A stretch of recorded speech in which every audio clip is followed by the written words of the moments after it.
సనాతన వైదిక ధర్మమే ఇస్లాం ధర్మమా అన్న విషయాన్ని పరిశీలిస్తే, అంటే సనాతన వైదిక ధర్మం పరిచయం చేసే సృష్టికర్తనే ఖురాన్ గ్రంథం పరిచయం చేస్తుందా అనే ఆలోచనలో మొదటిగా మనం పరిశీలించవలసిన విషయం ఏంటంటే, పుట్టినవాడు దేవుడు అవుతాడా? ఈ విషయాన్ని మన గ్రంథాలు ఏం చెప్తున్నాయి?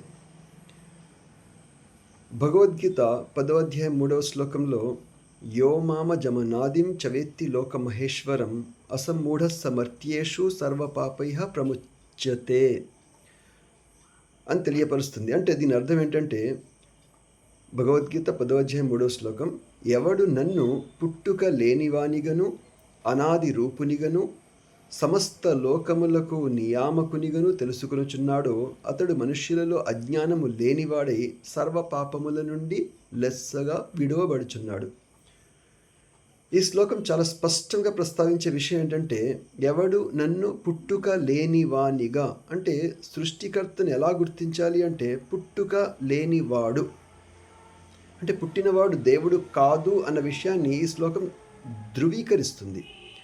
సో పుట్టుక లేనివాడిగా దైవాన్ని ఎవరైతే గుర్తిస్తారో వాడు అజ్ఞానము లేనివాడు, అంటే జ్ఞాని అవుతున్నాడు, సర్వ పాపాల నుండి విముక్తుడవుతున్నాడు అని భగవద్గీత పరిచయం చేస్తే, ఇదే విషయాన్ని, ఇదే ఇన్ఫర్మేషన్ని ఖురాన్ గ్రంథం 112వ అధ్యాయం 3వ వాక్యంలో తెలియపరుస్తూ, ఆయనకు సంతానం ఎవరూ లేరు, ఆయన కూడా ఎవరి సంతానము కాదు, అంటే ఆయన కూడా ఎవరి సంతానము కాదు అంటే ఆయన ఎవరికి పుట్టలేదు, ఆయనకు ఎవరు పుట్టలేదు, ఆయన ఎవరికి పుట్టలేదు, అంటే ఆయనకు పుట్టుక అనేది లేదు అన్న విషయాన్ని ఖురాన్ కూడా ధృవీకరిస్తుంది.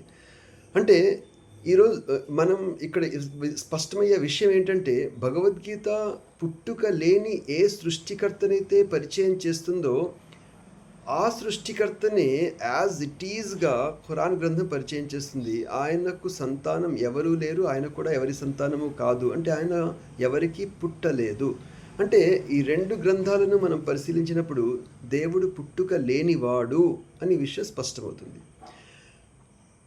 కాబట్టి ఇక్కడ భగవద్గీత పరిచయం చేసే ఆ సనాతన వైదిక ధర్మాన్నే ఖురాన్ గ్రంథం ఇస్లాం ధర్మంగా మన ముందు పరిచయం చేస్తుంది అన్న విషయం కూడా మన ముందు స్పష్టమవుతుంది.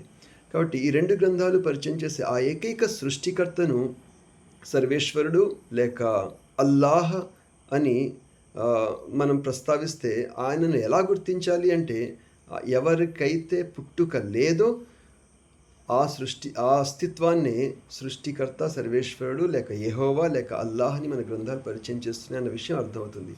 కాబట్టి విశాల హృదయంతో సంకుచిత మనస్తత్వాన్ని పక్కన పెట్టి మనం కాస్త ఆలోచిస్తే మనకు అర్థమయ్యే విషయం ఏంటంటే, మన గ్రంథాలు పరిచయం చేసే సృష్టికర్త ఒక్కడే, కానీ ఆ పుట్టుక లేని సర్వేశ్వరుణ్ణి మనం వదిలి, ఆ పుట్టుక లేని సర్వేశ్వరుడు లేక యెహోవాని వదిలి మనం పుట్టిన వాళ్ళని దేవుళ్ళుగా భావించి మనం అనేక రకాల మార్గాలను ఏర్పాటు చేసుకున్నాము. కానీ మన గ్రంథాలు పరిచయం చేసే ధర్మం ఒక్కటే, ఆ ఏకైక సృష్టికర్త ఒక్కడే, ఆయన పుట్టుక లేనివాడు అన్న విషయం స్పష్టంగా అర్థమవుతుంది.